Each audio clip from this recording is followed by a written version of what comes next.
Hello, Giants. Welcome to Healing with Shawnalee. Tonight we have Tiffany Naccarato and have a good show in store for you. So, welcome. If you're not familiar with the show, we talk all things healing, overcoming your past, overcoming personal traumas, helping clients, anything to really help you to become your best self and to overcome things that may have hindered you or hurt you in the past.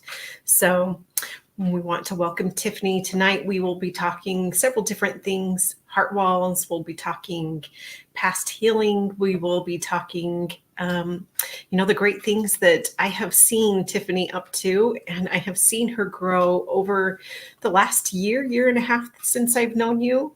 And she's just up to quite a bit of amazing things. So I'd like to give her a warm welcome. And Tiffany, I'll let you talk about yourself and tell us what you're up to these days. Hey, thank you for having me on here. I'm very blessed and excited and a little nervous, but that's okay. So I'm Tiffany Naccarato. I'm a mother. I am a mentor. I'm a person that is just full of love and just excited for life. I love adventure. I started, years ago on this new journey of self-love with a lot of hatred for myself and a lot of shame, and didn't even want to live. I actually was living on the streets of Salt Lake City and just didn't have, anything to my name. But then also it wasn't just about materialistic stuff. I didn't have the support of my family and friends because I scared them all off. And so, I was just living alone, and here I am today, and I'm just full of life. I wake up every day excited, and that's the first thing I do. As soon as I hit stop on my alarm clock, I just thank God for having me open my eyes again. And that used to not be the case 5 years ago. I used to beg for a different outcome than I have today. Yeah, just that journey from there, that was huge. Mm-hmm. I feel that like there was so much to overcome and grow in just those moments, like to pick yourself back up after that. So I feel I was finally, at a place of desperation because everything that I was trying to do out there wasn't working. And so I was surviving, but not living. And I had a decision to make, and I knew that something big needed to change. And so I started living. I just surrendered into this new life. And every day I surrender again and again. Yeah, that's awesome. That's huge. Yeah. All you can see is just like darkness. And then it was like something had to change inside of you. And full of, sorry, the connection's kind of, okay. The connection is a little off. We will work around it because that's what we do. So I just remember my life being so dark and just me being dark. And I actually remember when I started, because I wasn't always on the streets, right, or always living that life. I actually had, the white picket fence, literally, and, stay-at-home mom and everything. And then, there was other things going on, but I had that. And so my life didn't automatically go to living on the streets of Salt Lake City. It was just that I remember it transitioning into some darkness, and I remember it getting darker and darker and darker. And then when it just became completely black, where you don't want to live anymore, is where the change happened. And I started begging for the light, and then letting a little bit of light in. And it didn't happen overnight. Like, it wasn't like, oh, I want the light and here I am. Now I'm just like, happy again, or positive, or things are changing. I can remember direct times when, I was on the street and feeling very lonely, and all of a sudden I would feel like a comfort of a hand, like an angel or my mom or whatever touching me, or just a soft, still voice in my heart, calming me down after, crying alone in a dark corner or being scared of something, and just feeling a peace. And so those little bits of light, when I started letting it in, and then I grasped a hold of it finally and decided to make the change into this new life. Wow, that's amazing. Having your mom there, or the angel, and knowing that, like, this is it. I've got to do something. And so take me from that moment. What were your next steps after that? What? Reaching out for help sincerely, like having that genuine heart that I wanted to change, and I wanted to accept the help, not just trying to get an upper hand on what I was doing in the moment, right? And my family ended up believing me, and so, and then just totally surrendering on whatever everyone had for suggestions, which was a lot of chaos, like, don't go to treatment, do all this stuff, right? Or don't have a cell phone, like, you can't be trusted, right? All this stuff. And I just sat there and just was like, okay, I'll just do whatever anyone says right now. And I did that for a little bit, and that worked, and then, but it really started like in those times when I started, when I left, living off the streets and into with my family. It was just a small glimpse of, okay, Tiffany, you can do this, like being my little cheerleader. And a big part is, and I talk about this a lot, is I was walking by a mirror in my family's home a couple days off of being off the street. And I remember just walking by, no big deal. And I stopped because I was like, oh, there you are. I see you. And I remember just so excited that there you are, Tiffany, right? And I still don't know who you are, but you're back. And that little bit kept me going. And then every day it got stronger and stronger. And I stopped in that exact mirror every single day while I stayed at that house. And now, that has continued into 5 years. I did mirror work this morning, stopped and just looked at myself, and gave me some cheerleading, some praise, some love.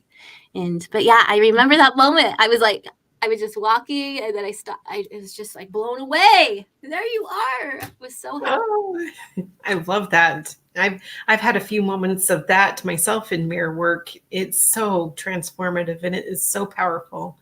And we think that, like, oh, it's just the mirror, can't do anything. But when you look at your eyes and you see your soul, like, oh my gosh, you talking to you, it's your soul. And when you really like catch that glimpse, it is so huge. I help clients with that, and I know that you also help your clients do that. Mm-hmm. And so tell us what you do. You have 2 actually things that you do, like for the coaching part.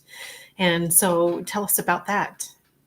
Yeah, so during the day, I am a recovery coach and courtroom advocate, or just an advocate in general for people with substance use, and really with people that are families, because I am a mother in recovery, and it's been a challenge, right? And so I like to support other parents on that journey.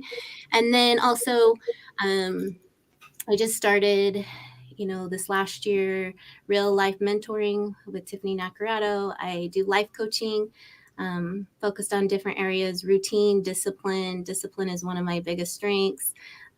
That's where I just shine. And self-love and self-compassion. Like you said, Shawnalee, I really help people with the mirror work, because that's when that changed in my life. And I want to share that with other women.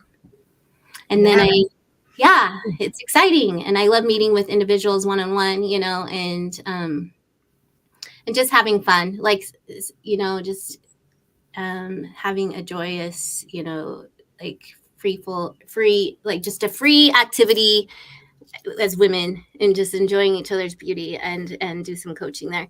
And then this year I brought on monthly workshops. So I have a really awesome best friend and mentor. She was my mentor before my best friend, and I'm lucky to have her all the time. But she's she's agreed to partner up with me and teach me some things that she knows about some workshops. And so we've been doing those. We have a theme going on this year. We are the vision, we are love. And then in April, we are valued. We are bringing on, she's certified in Brene Brown. So I'm very blessed to work along the side of her this year. This month, this Saturday, I am doing a workshop with one of my other mentors, and we're doing an Aerobraking Ceremony. And so on toxic relationships, releasing those toxic relationships, which I will be releasing a relationship that I have within myself. Ooh, I love that. Yeah. And tell me just a little bit more about the Aerobraking Ceremony. We got to talk just a minute before the show, and that was quite amazing to hear. Like, I'm excited. Yeah, I'm so excited too. So, yeah, her name's Jennifer Kay. She is certified to do these aero breaks, and it was funny last year, or amazing, I guess. Last year, just on Facebook, we were supporting each other, and we're just like, one day we want to work together doing, some kind of workshop. I had no idea that this was going to happen this next year. And she does these aero breaking things, and I'm like, how do I do this? Like, I want to do this with some of my women that I coach. And so anyway, we're going to talk about releasing what weapons are you holding that are holding you, or that you're using against these relationships, right? And then we will actually talk about releasing them, and then get an arrow and writing whatever comes up on a toxic relationship. So, for example, I don't know exactly what's going to come up in the moment. I haven't written my arrow yet, but I know one thing is some insecurities that I have about myself. And so that's a lot of what holds me back today. And I step a little bit into my power, and then I go back, right? And so and I want to try to stay more in the line of my highest self, and not worry about those insecurities, and just go for it. And so be a giant, right? Yeah. And so anyways, we'll write it on the arrow, and then her and I will be spotters, and we will break the arrow on each person's throat. And it is safe. Yeah. And it's a ceremony, a sacred ceremony amongst whoever's in the room, and we support each other on just releasing this. So excited. That sounds so beautiful. And yeah, we all have those insecurities, and we all have those moments where we doubt ourselves, and oh my gosh. And we had talked about a month or 2 months ago, and you're like, wait, you have problems? Yes, we all do, right? We're healing as we heal others. And that was one of the biggest lessons that one of my mentors told me, is that you can be and you can become at the same time, and offering yourself that grace. As we're stepping into our highest selves, we have the permission, and we can give ourselves that permission right now to be powerful, and to be giant, and to be brave. But then the ego is hey, no, you're not that yet. And all the voices start to come. But it's letting those voices just go, and just not giving them a charge, just letting them float past. And then you inserting your voice, as we have 95% of our thoughts are the same thoughts that we had yesterday, and they come from the subconscious mind. And so what we can insert is, we can start to insert our voice, and claiming and declaring who we are very powerfully. And the sound of your throat chakra. So one of the things that I just learned is, if you put your fingers over your throat chakra, and what you're declaring. So this is Louise Hay, and she says, I'm willing to change. And it does, it activates it. So whatever your I am, do this to your I am. And I am brilliant. I am magnificent. And it's in our light that generally we shy, and we tend to hold back. And that's really at the truthfulness. That's who we are. And I see you, and I see that in you, and I see your brilliance, and I see you shine. And I've seen how much you have grown just even over the year. And like, we don't talk a lot, like we see each other on Facebook and stuff, but I've seen you, and I felt that energetically in you, that you have just grown quite a bit. And so I wanted to recognize that, because I see you. Thank you so much. I really appreciate that. And I am noticing, I do notice that in myself too. One thing I wanted to talk on the mirror work. So, right, like how I was shocked when I first seen that light at the beginning of my new journey. Yeah. I now am, this is me being vulnerable, but I sometimes I'm like, who are you today? Like, I'm very proud of myself, but it's hard for me to recognize these things that I'm doing in my life because they seem too big for me, right? Or Yeah. so like this morning I was like having a hard time connecting with myself when I've had years of connecting and being fine, right? But now I'm Yeah. stepping up and doing things that are uncomfortable, or maybe things that I never maybe pictured myself see or doing. And here I am today. So yeah, that's something that now I'm going to be working on, because I didn't notice that till this morning. I was like, huh, who are you? And it wasn't in a bad way, but it was just like, this is, I'm gonna have Yeah. to. Yeah. And it's just a moment. And we Yeah. have those moments. And then we just take ourselves to the next moment. Like that Tiffany, like the one who went through all the struggles, like the strength. Like, we tend to focus like, oh my gosh, I did this and I did this and I did this. But who got you up every single time? Who got you through every single time? It was you. And Yeah. yeah, loving you and God. Yes. Yes. Yes. Yes. And asking for that strength and asking for his strength. And, you know, so we Mhm. talked a little bit about heart walls and what it was like to live with heart walls. And if you want, I can go ahead and explain that just a little bit. Um, so heart walls, anybody can have them. About 95% of the population actually has them. And they can start on people as young as, just in the womb. They can get them in their womb from their parents. And so with the heart wall, it makes it so you can't quite connect with people. You want to protect, so your subconscious mind takes over, and it will energetically put like a wall around your heart. And Dr. Bradley Nelson from The Emotion Code, if you haven't had that book, that's a great book to go and get. But he discovered how to remove heart walls and kind of what they are. And so removing the heart wall allows you that connection. But if you've ever gone through trauma, if you've ever gone through anything in your life, like breakups, anything from a childhood. Well, one girl in his book, she was watching the movie Company with the Lion.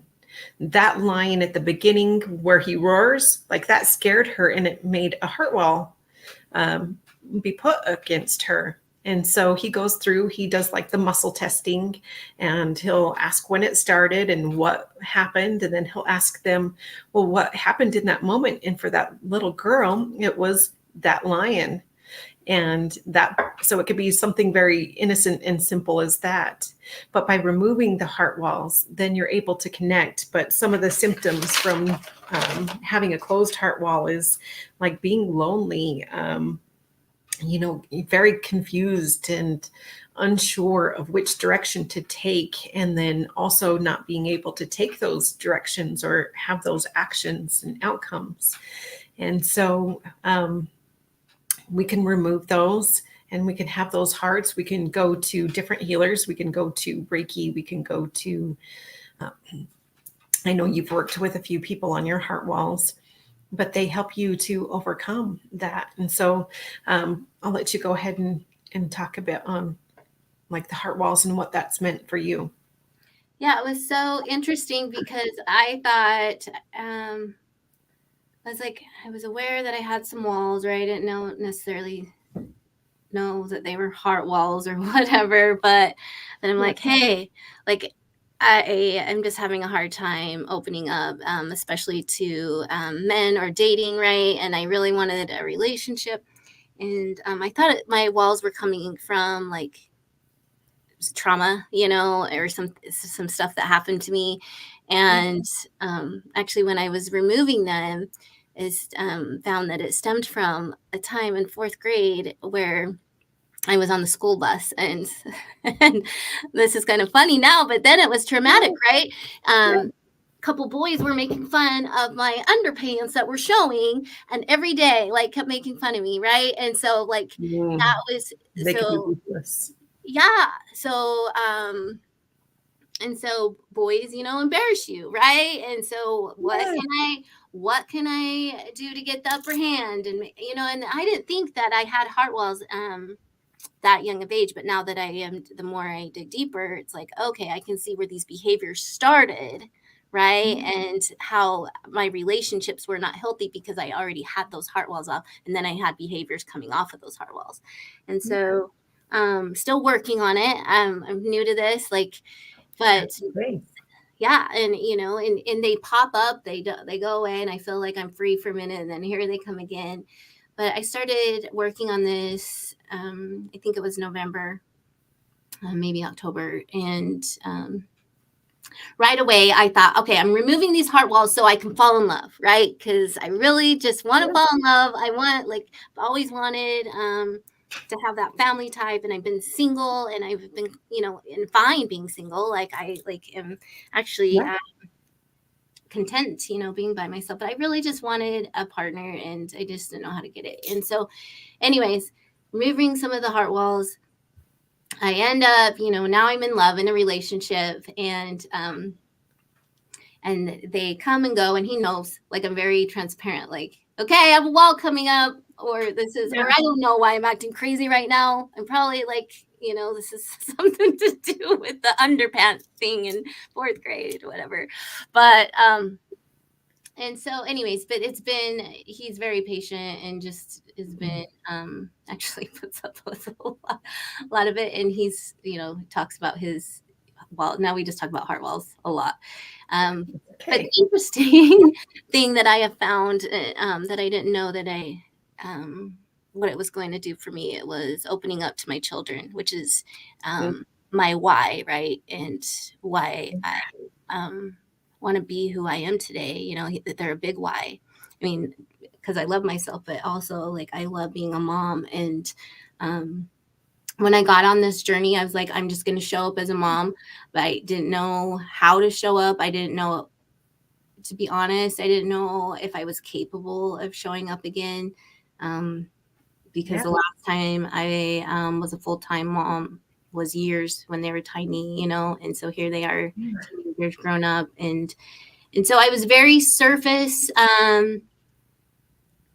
with them. Okay, let me make sure I feed you. Let me make sure I pat you on the back and tell you good job, and I will tell you I love you every day, because I do, right?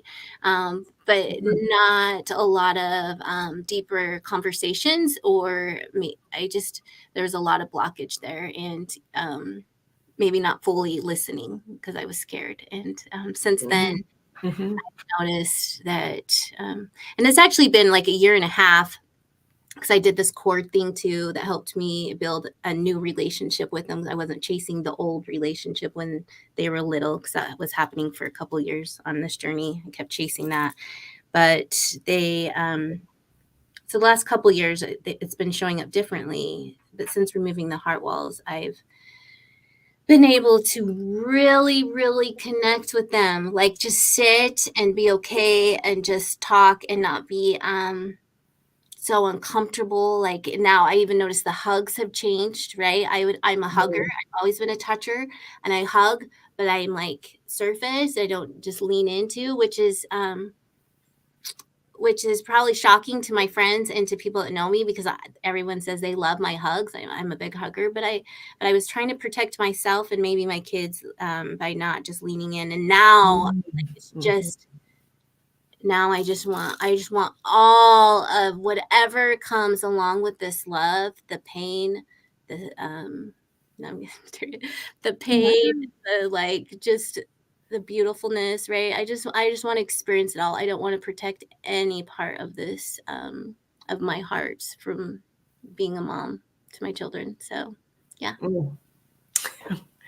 Oh, I honor you. Wow, that's beautiful. Thank you for being so vulnerable and sharing that. And yeah, you really turned that into that unconditional love. Like, I accept you and I love you no matter what. And I'm here for you. And I do find, like, in people's hearts, like, if you're blocked in the heart, it also has to go into the ear, because, like, we put armor up here energetically. And so removing that armor, opening up the ears, so like the ears being able to connect to the heart, so you're hearing also with love, because before it was just like a wall.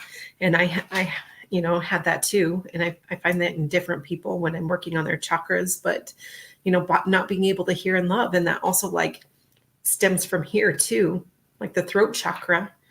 And that expression, and being able to feel that expression and speak the love and feel the love. And I feel those all energetically connected. So I love that you were able to overcome that. And, it's a step at a time. You talked about, yeah, you're still healing, and we all are still healing, right? It's layers by layers. We're onions, and we peel off one layer and then we find, oh, there's another layer.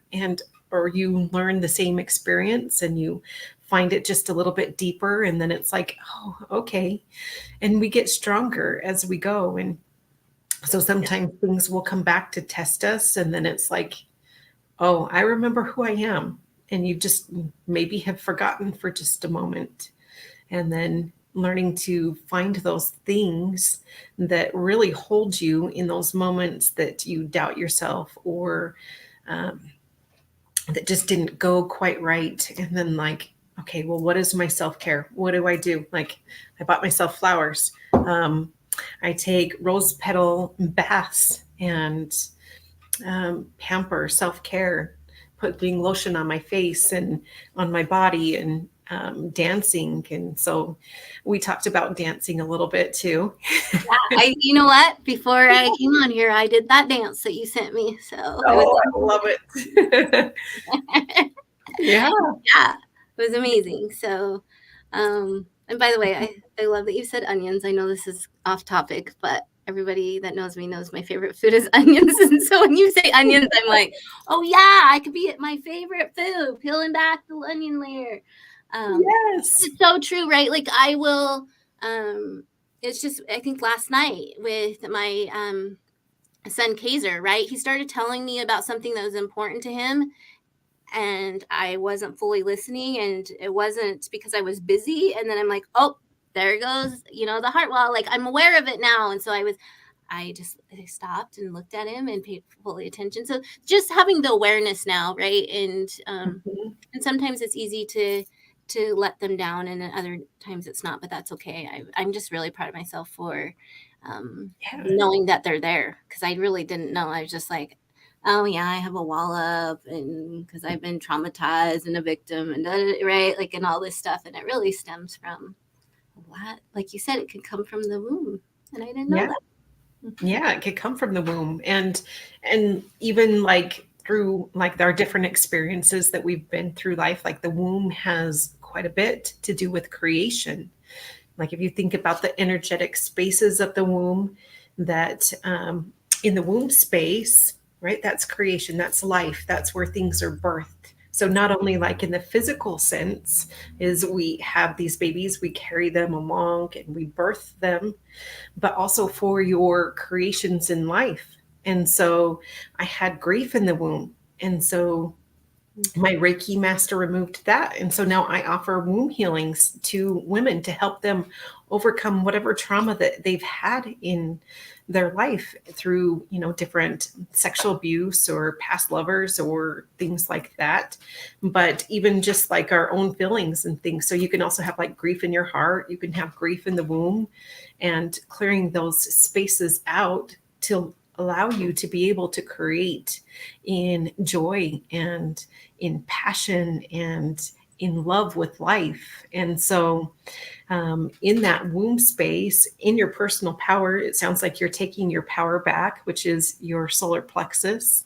And then you're using also that sacral chakra. You're creating with joy and with passion, and you're very rooted in who you are. So Yeah, you're overcoming steps and miles. And I loved how you said that you're very disciplined. Is that something that I have been learning, um, and giving myself that gift? That's something that was a struggle for me.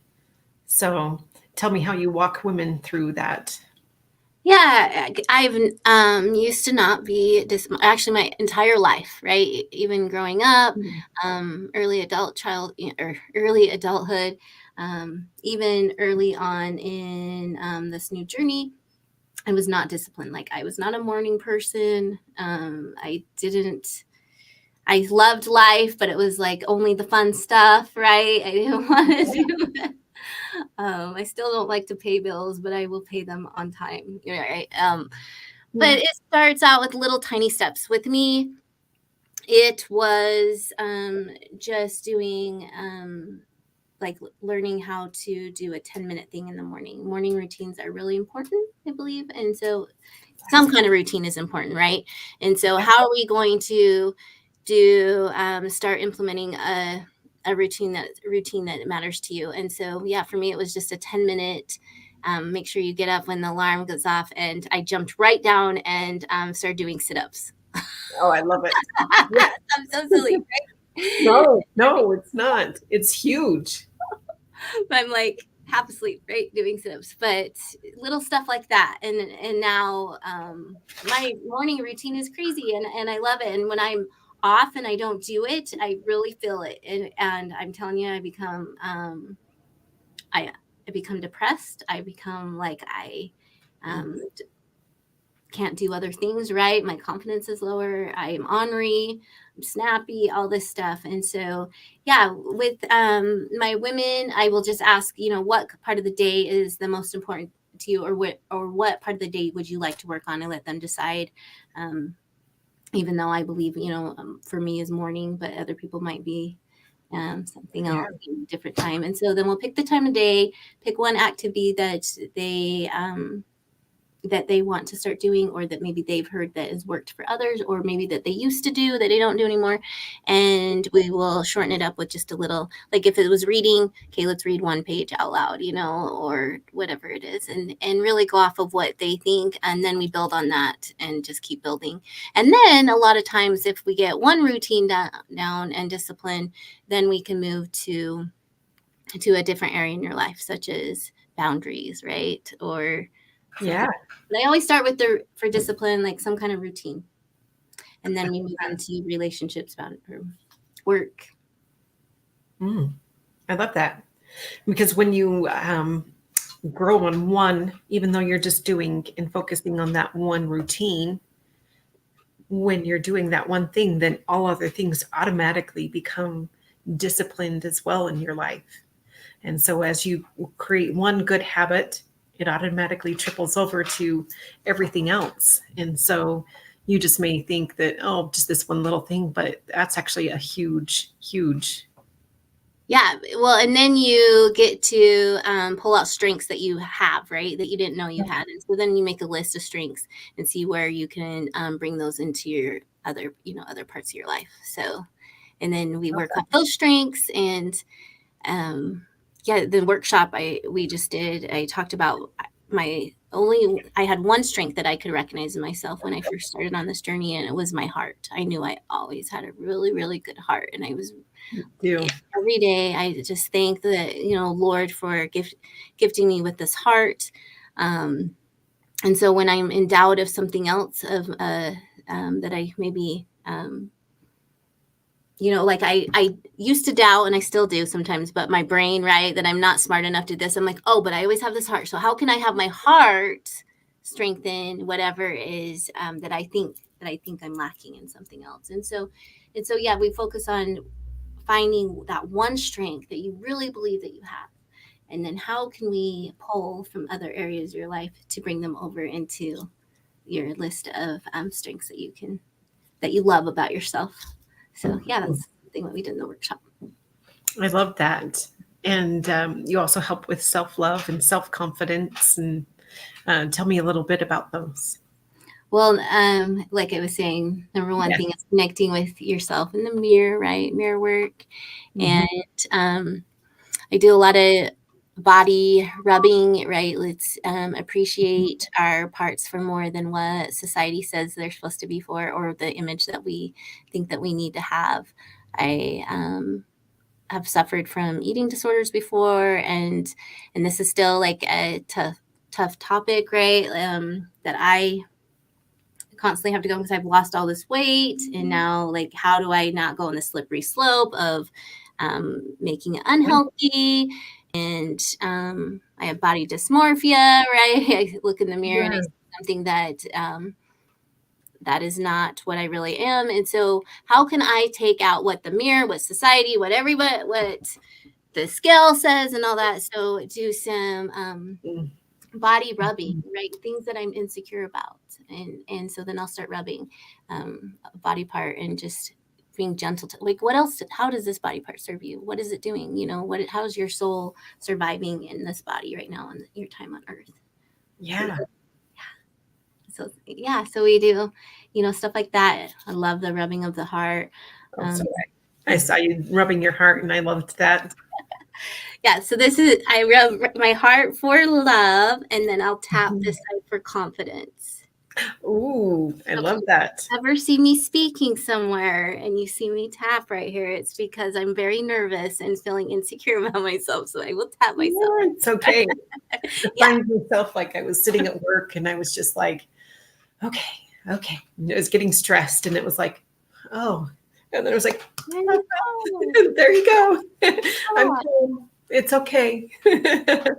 Reminding you, you know, those, they helped, like just those few little things, or like rubbing in a stone and grinding it in, you know. And hugging yourself, you know, and rocking yourself is okay. You know, it's great. That's actually one of the things that helped me survive being out there on the streets. Was I remember I would sing to myself.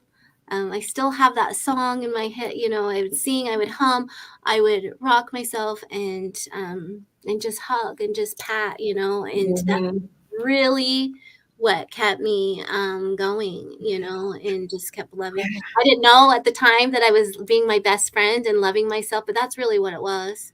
And I continue to show up as my own best friend today, and that's what I'm here to help women do, or even men too. Well, a lot of people don't know like that comforting, like just holding yourself and hugging yourself, like how huge that is for your spirit. You know, just to holding yourself. So there was a time that wasn't holding myself. And one of my coaches is like, would you just let a child cry on the ground and like not even pay attention to them? And I said, no. Well, then don't do that to yourself. And so then it's reminding like the women, I help women do that as well. It's like, hold yourself, like you have to have you have to hold your back. And like when your spirit feels that, when you hug yourself and tell yourself and you know, build yourself up, give yourself that confidence, it really helps them. So I love that you do that with the women as well. Yeah, we have everything that we need inside of us, and so we have that comfort, you know. We and again, I'll speak from my own experience, just searching out for different humans to serve me and love me, and then always having like they disappoint me, right? Or have these high expectations. And when you really can comfort yourself, then you know, like you can give yourself exactly what you need. And so searching in first, and you still let people love you, right? Like what I'm doing. But you are totally capable of just being your best friend and rocking yourself to peace, to sleep.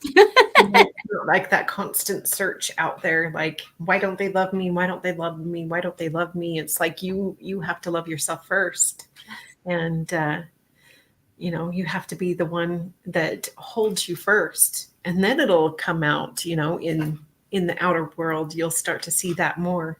But, you know, you holding yourself first, that definitely is. I resonate with everything that you say. And Steve Hardison says, be blessed your every day. Loving you both. Be blessed. Thank you, Steve.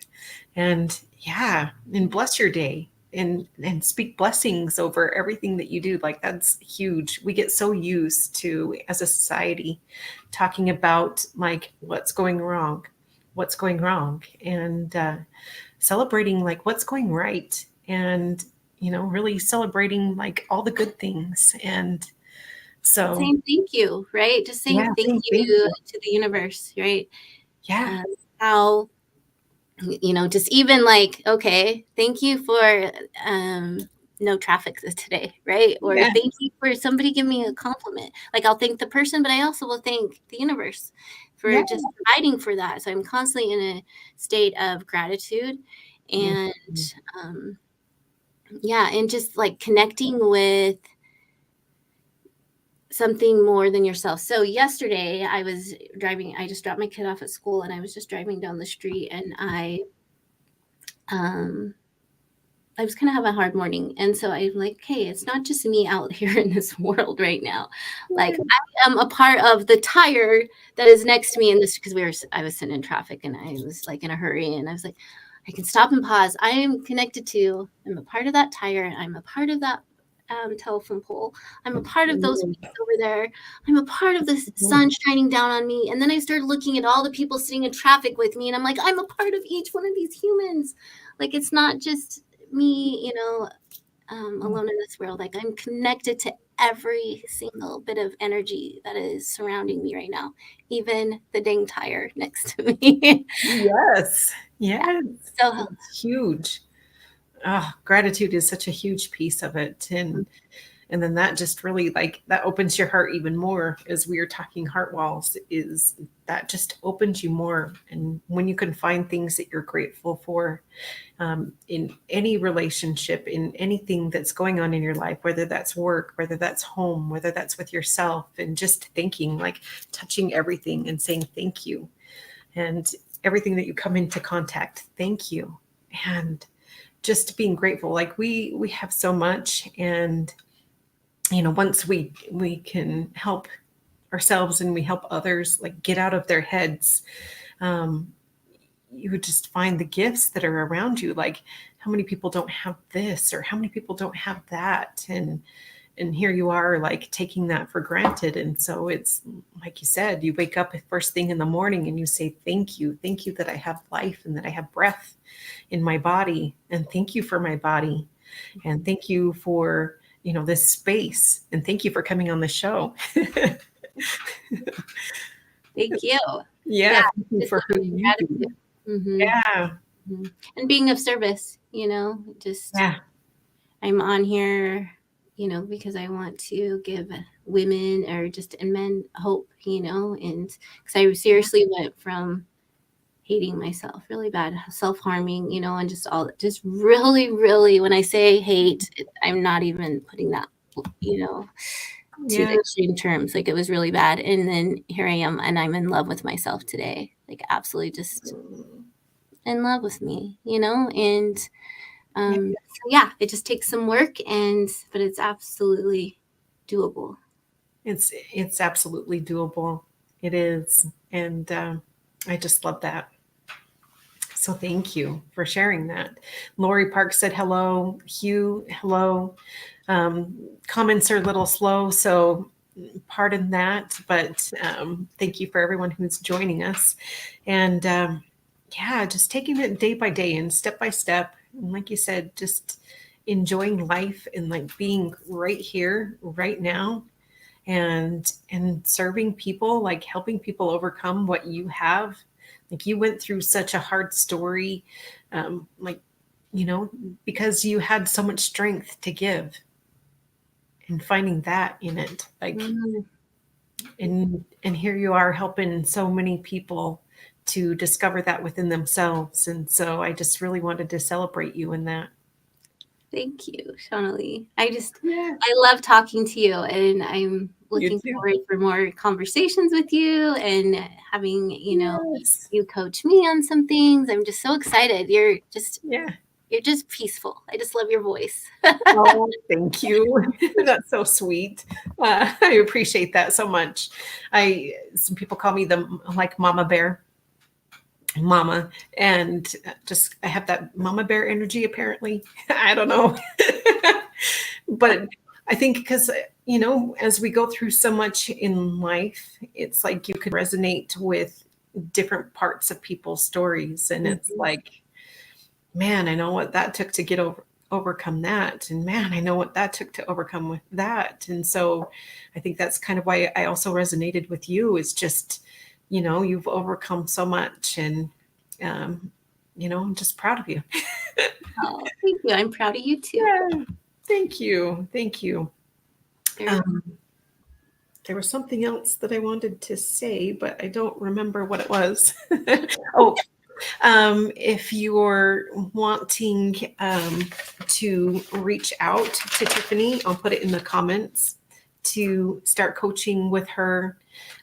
Please reach out to her, see what she's up to. So not only does she help people in recovery, but she also does personal coaching as well on the side. And she's And the ready to hear. workshops. Yeah, and workshops. And that was like the best place to contact you. So we'll put that in the comments. Anything else that like we left out that wants to be spoken to? Let me give it a second. Yeah. Yeah, I'm just excited for to keep doing, things that make me uncomfortable like tonight, but to keep doing them so I can keep growing and just being, staying in that light as much as possible. And yeah, I'm just very grateful for everyone that showed up to support us. And Shawnalee, I just love you. I love you too. And I love the Giants. I love it. Yeah. I have the book right here. I love the Giants. Let people read it. Yeah. Love it. So That's the whole purpose we're here too, is like, if you haven't picked up that book and if you haven't connected with that story, like connect with it. Us coming from just that very small, coming into our giant. It's a book for kids, but it's a book for adults too, right here in this moment. If you're not a part of the Tribe of Giants, come join us on the Tribe of Giants in Facebook and get to know and, bring out that giant in you, because it's in you and that's what wants to be birthed. So I know it helped me. yeah. Like, let me read this book. Let me see how I can be a giant. And it really did. It was like, okay, yeah, bring it. Yeah, bring it. Let's help make this book a movie. Yeah, I heard that. Yeah. Yeah. So, I'm just grateful. Same. Thank you for coming on. And I love to talk to you too. And just excited. So thank you. Thank you. Thank you, everyone. Namaste. Namaste.